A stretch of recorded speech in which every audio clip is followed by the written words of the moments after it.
Yeah, I think it is very important. It is very important because what we see in the economics literature, that people from the family economics field and migration, and people from the migration economics fields have been somehow addressing the same questions, somehow, or closely related questions, but without talking to each other too much, which in a sense creates the problem of giving partial response to questions that are closely related.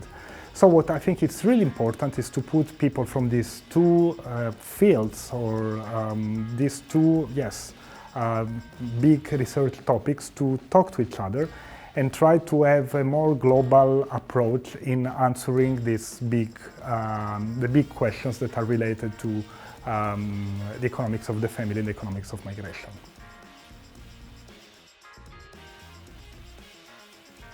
Well, if you think of like mobility decisions and household decisions, I mean, mobility decisions are often taken at the level of the households.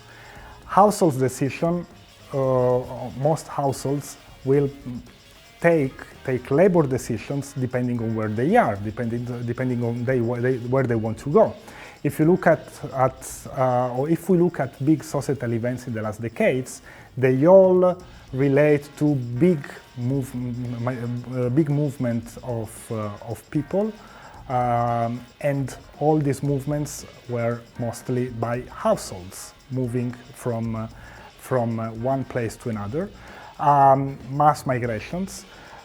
What is happening these days in Ukraine, I mean, like with people coming to Europe, in big families moving to Europe. So it is extremely important to look at these two fields to answer societal challenges that basically relate to household migration, big waves of migration, and the related issues in terms of integration, in terms of assimilation, if you want, in terms of the economic impacts of this phenomena.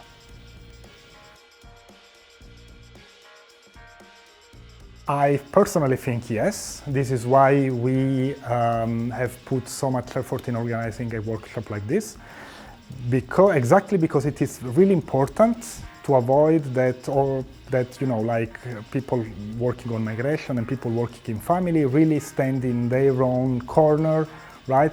And we really need to create big research excellence hub where people could get in touch, could talk, could exchange ideas and start working together.